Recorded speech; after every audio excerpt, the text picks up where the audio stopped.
چیزوں کا ہاتھ میں آنا یہ اہم نہیں، اللہ ہمارے ساتھ ہو جائے یہ اہم ہے۔ اگر اللہ ہمارے ساتھ ہے تو ہم جھوپڑے میں کامیاب، اور اگر اللہ ہمارے خلاف ہے تو ہم بنگلے میں ناکام۔ سب کچھ ہمارے ہاتھ میں ہو لیکن اللہ ہمارے ساتھ نہ ہو تو کچھ بھی نہیں ہے۔ اگر ہمارے ہاتھ میں کچھ بھی نہیں ہے لیکن اللہ ہمارے ساتھ ہے تو سب کچھ ہے۔ سب کچھ کے ساتھ اگر خدا نہیں تو کچھ بھی نہیں، اور کچھ بھی نہیں کے ساتھ اگر خدا ہے تو سب کچھ ہے۔ یہ ہے خلاصہ لا الہ الا اللہ۔ یہ یقین ہمارے دلوں کے اندر پیدا ہو جائے۔ بسم اللہ الرحمن الرحیم۔ السلام علیکم ورحمۃ اللہ وبرکاتہ۔ زیر سماعت آنے والے اقوال زریں اور ملفوظات حضرت مولانا محمد عمر پالن پوری صاحب رحمۃ اللہ علیہ کے بیان سے منتخب شدہ ہیں۔ بیان کو زیر سماعت لانے سے قبل آپ تمام احباب سے خصوصی درخواست ہے کہ اس بیان کو پوری امت تک پہنچانے میں ہمارے ساتھ معاونت فرمائیں، ساتھ ہی اپنی دعاؤں میں پوری امت کو ضرور یاد رکھیں۔ جزاکم اللہ احسن الجزا۔ لیکن ایک بات باقی ہے، دنیا کے اندر کی پھیلی ہوئی چیزیں اللہ کے نزدیک کامیابی ناکامی کا ضابطہ نہیں، تو خدا کے ہاں کامیابی ناکامی کا ضابطہ کیا ہے؟ خدا کے ہاں کامیابی ناکامی کا ضابطہ بدن انسانی سے تیار ہونے والے عمل ہیں۔ بدن انسانی سے تیار ہونے والے عمل ہیں۔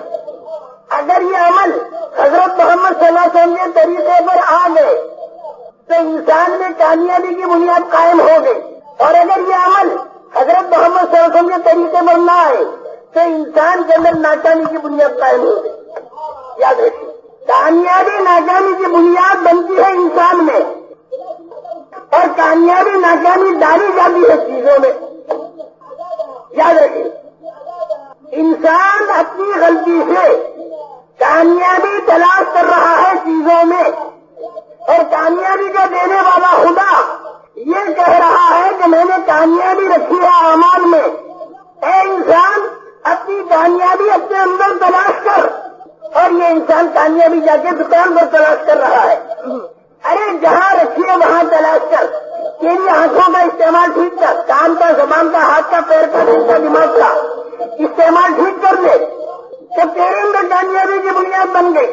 اگر کچا مکان ہے تو وہاں بھی خدا کامیابی ڈالے گا، اور اگر تیرے بدن کا استعمال ٹھیک نہ ہوا تو تیرے اندر ناکامی کی بنیاد بن گئی۔ اگر تیرے بہت پکا مکان ہوگا تو وہاں پر بھی ناکام ہوگا۔ اس لیے چیزوں کا حاصل کرنا اہم نہیں، اللہ ہمارے ساتھ ہو جائے یہ اہم ہے، اور اللہ ساتھ ہوگا۔ حضرت محمد صلی اللہ علیہ وسلم دامن پکڑنے کے بعد اگر کالی کملی والے کا دامن چھوٹ گیا، اللہ ہمارے ساتھ نہیں۔ کالی کملی والے کا دامن پکڑ دیا، اللہ ہمارے ساتھ ہے۔ بالکل طے شدہ بات۔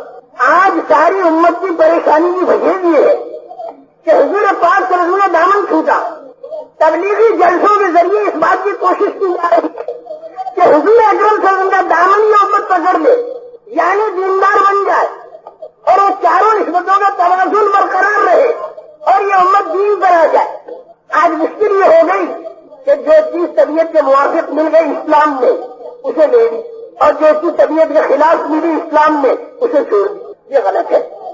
اسلام کی جو بات ہماری طبیعتوں کے خلاف ہے وہ بھی لینی ہے، اور ہماری طبیعتوں کے موافق ہے وہ بھی لینی ہے۔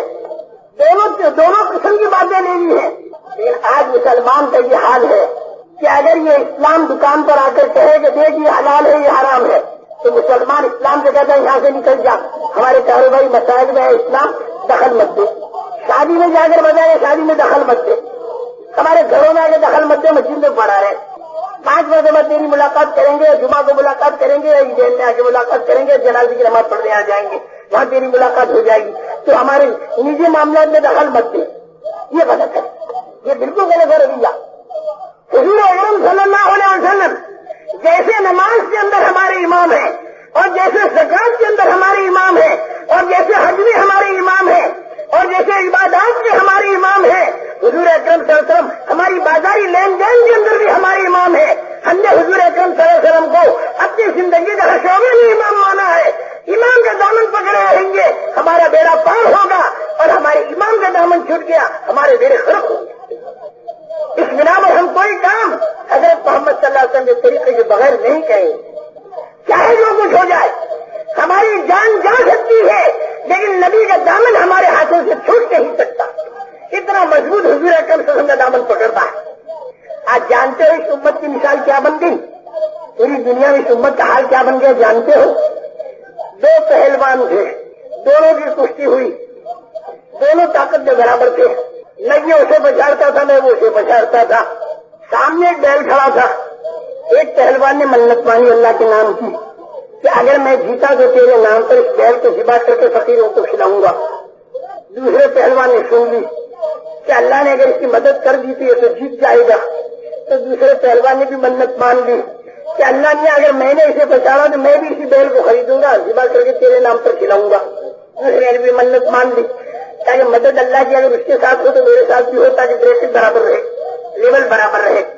بیل کھڑا کھڑا سن رہا تھا تو بیل نے یوں کہا کہ اللہ میاں اگر یہ جیتے تو بھی ذبح میرے کو ہونا، اور اگر یہ جیتے تو بھی ذبح میرے کو ہونا۔ ذبح تو میرے ہی کو ہونا، چاہے کوئی بھی جیتے۔ ان دونوں پہلوانوں میں جو کشتی ہو رہی، دونوں میں سے کوئی بھی جیتے گا تو ذبح تو میرے کو ہی ہوگا۔ یہ مثال اس امت کی پورے عالم میں بن چکی ہے۔ کسی کے جیتنے ہارنے کی خوشی کچھ نہیں، ذبح تو اسے ہی ہونا۔ اور وجہ بدل، اسی میں وجہ بدل، وجہ ہے حضور اکرم صلی اللہ علیہ وسلم کا دامن چھوڑ دینا، یہ وجہ ہے۔ آج اگر حضور اکرم صلی اللہ علیہ وسلم نے جن اعمال کو امت کو جمع کیا تھا، اگر آج یہ امت ان اعمال کو جمع ہو جائے تو اللہ کی ذات سے امید ہے کہ خدا کی جو مددیں پہلی صدی میں آئی تھی وہی مددیں خدا کی 14ویں صدی میں آئی۔ اس لیے کہ ہمارا اللہ وہی ہے، ہمارا رسول وہی ہے، ہمارا کعبہ وہی ہے، ہمارا قرآن وہی ہے، کچھ بھی نہیں بدلا، صرف بدل گئے وہ ہم ہیں، ہم لوگ بدل گئے۔ اگر ہم بھی وہی بن جائے جو پہلی صدی والے تھے تو خدا پاک کی قسم خدا کی مدد آج بھی ویسی ہے جیسی پہلی صدی کے اندر تھی۔ اور وہ مدد کب آئے گی؟ چاروں نسبتوں کا توازن برقرار رہے۔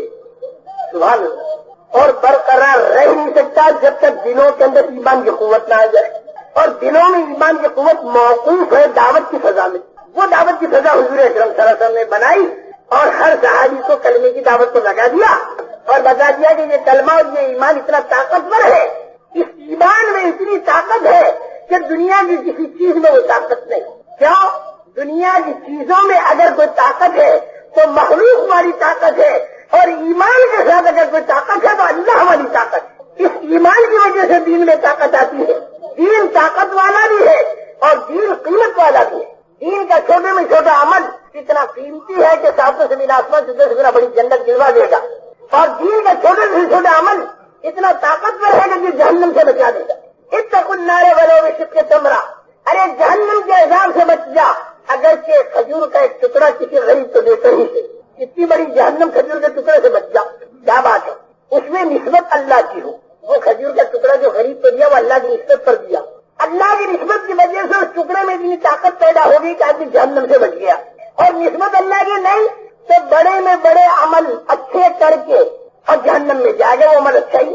اگر نسبت اللہ کی نہیں، بغیر اللہ کی نسبت کے نفسانیت کے ساتھ شہید بنا، سخی بنا، قاری بنا اور تینوں جہنم میں گئے۔ مولانا کیا کہہ رہے؟ ٹھیک کہہ رہا، اس لیے کہ اعمال بہت بڑے، نسبت اللہ کی نہیں، ہاتھی بہت بڑا، جان نہیں۔ اور ایک فاحشہ عورت نے جنگل بیابان میں پیاسے کتے کو پانی پلایا، گری گئی۔ کیا اس میں نسبت اللہ کی تھی؟ کتا جا کے تعریف نہیں کرے گا؟ جنگل بیابان میں کوئی دیکھنے والا نہیں تھا سوائے اللہ کے، خالص اللہ کے لیے اس رنڈی نے کتے کو پانی پلایا اور جنت میں چلی گئی۔ اور یہاں شہید سخی اور قاری جہنم میں جا رہے، کیا کہ ریاکاری تھی، نیت میں فطور تھا، نقصانیت تھی۔ اس بنا پر میرے محترم دوستوں اچھی طرح سے سمجھ لو، دین کا کام کریں اور اس میں نسبت اللہ کی ہو، اخلاق میں نسبت اللہ کی، عبادات میں نسبت اللہ کی، دعوت میں نسبت اللہ کی، یعنی رضا الہی کا جذبہ۔ اس کے بغیر دین میں جان نہیں پیدا ہو اور دین میں طاقت نہیں پیدا ہو، ایمان کی طاقت ہو، اس سے دین میں طاقت آئے گی، اسی سے نیتوں میں اخلاص پیدا ہوگا، اسی سے ساری ہماری اگلی گاڑی چلے گی۔ جب یہ دعوت کا کام صحابہ نے شروع کیا تو کیا کہا مکے کے بے ایمانوں نے؟ ہمارے تو 360 اور تمہارا ایک، وہ اکیلا کیسے تمہارے سارے کام بنائے گا؟ صحابہ نے کیا کہا؟ تمہارے تو 360 ہیں لیکن وہ ایسے کمزور ہیں کہ کتا پیشاب کرے تو ہٹا نہیں سکتے، اگر مکھی سامنے سے مٹھائی لے کر بھاگ جائے تو چھڑا نہیں سکتے۔ تمہارے 360 ہیں لیکن اتنے بوجھے، ہمارے ایک ہے، لیکن اتنا طاقت والا ہے کہ اتنے بڑے آسمان اور زمین اکیلے نے ایک حکم سے بنا دیا، چاند اور سورج کے حکم سے بنا دیا، منی کے 2 گندے قطرے اور اس سے اتنا لمبا چوڑا انسان کے ایک حکم سے بنا دیا۔ ایک ہے ہمارا، لیکن اتنا بڑا ہے، اتنا طاقت والا ہے، بڑی صفات والا ہے، سننے کے اعتبار سے وہ اتنا بڑا کہ ساری دنیا کے آدمی ایک میدان میں جمع ہو کر اللہ سے اپنی اپنی زبانوں میں مانگنا شروع کریں تو سب کے ایک ساتھ سن لے گا۔ دیکھنے میں اتنا بڑا کہ دنیا میں جو جہاں ہے وہیں اللہ اسے دیکھ رہا۔ علم کے اعتبار سے اتنا بڑا کہ 50 کروڑ سال کے بعد کیا ہونے والا ہے وہ اللہ کو آج معلوم ہے۔ خزانے کے اعتبار سے اتنا بڑا کہ سارے کے سارے مل کر اللہ سے مانگے اور اللہ دے ڈالے تو سب کچھ دے ڈالنے کے بعد اللہ کے خزانے میں سے اتنا بھی کم نہیں ہوگا۔ جتنا سوئی کی نوک کو سمندر کے پانی میں ڈبو کر باہر کر دو تو جتنا پانی سوئی میں لگ کر سمندر کا پانی کم ہوا، خدا کے خزانے سے اتنا بھی کم نہیں ہوگا۔ خزانہ اتنا بڑا اس کا، طاقت اس کی اتنی بڑی، ایک حکم دے دیا، ہوا لے آیا، ساری نوح علیہ السلام کی قوم کو غارت کر دیا، پانی لے آیا، ساری نوح علیہ السلام کی قوم کو غارت کر دیا، ہوا لے آیا اور قوم عاد کو غارت کر دیا۔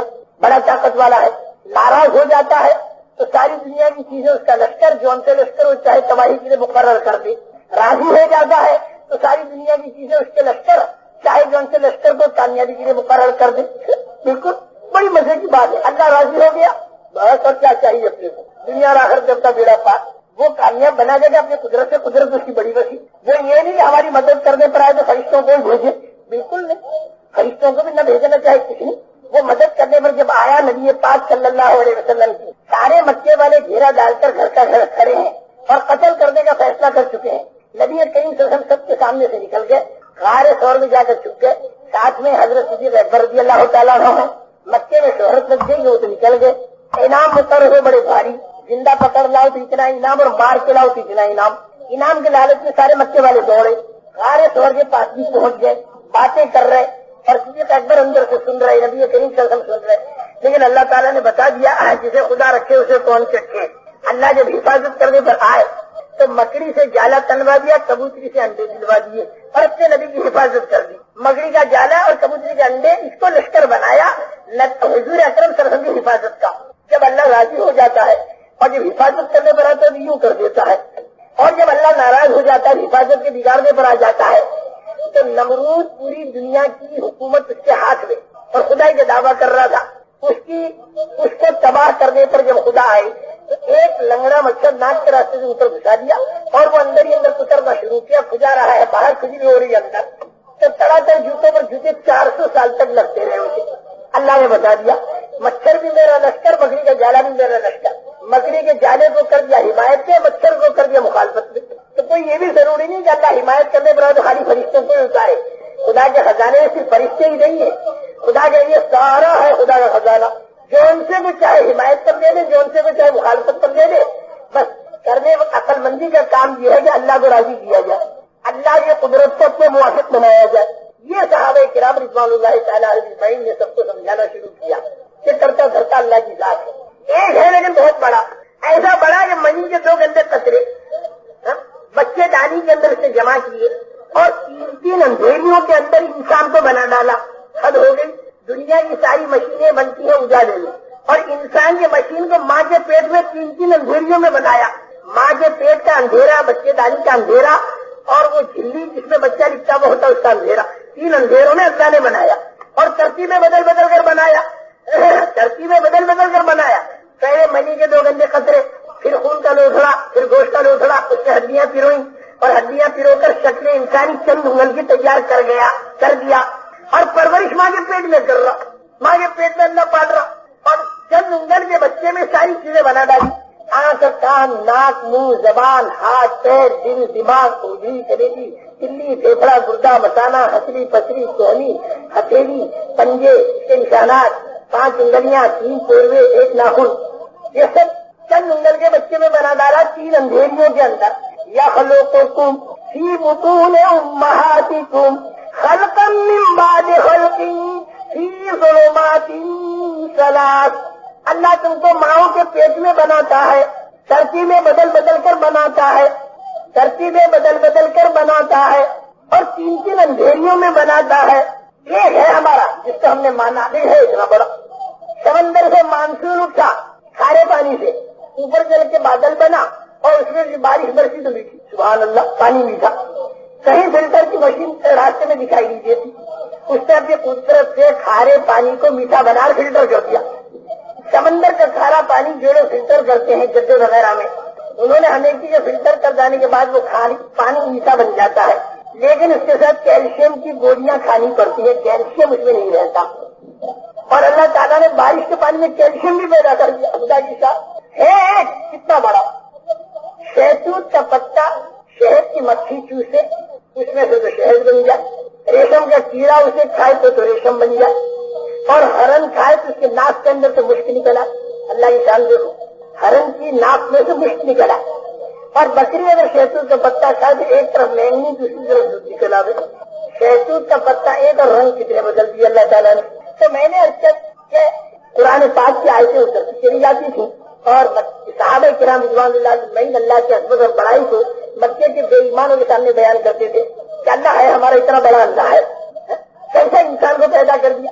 سبحان اللہ، ماں کے پیٹ میں چھوٹے سے کو کیسا پالا، دنیا کے پیٹ میں بڑا بنا کے کیسا پال رہا، آگے قبر کے اندر پھر کیسے پالے گا، جنت میں کیسے پالے گا. پالنے کی ہر جگہ ترتیب جدا جدا ہے بھائی. اب کوئی یہاں پر بیٹھ کے سوچے کہ ماں کے پیٹ میں کیسے پلا ہوگا، وہاں پڑھنے کی ترتیب جدا ہے. ماں کے پیٹ میں سالن روٹی اللہ نہیں دیتا، ماں کے پیٹ میں چاول نہیں دیتا، ماں کے پیٹ میں اللہ کو دہی کا پیالہ نہیں بھیجتا. وہاں پالنے کی ترتیب جدا، یہاں پالنے کی ترتیب جدا، اور جنت میں پالنے کی ترتیب جدا، یہاں پالنے کی ترتیب جدا.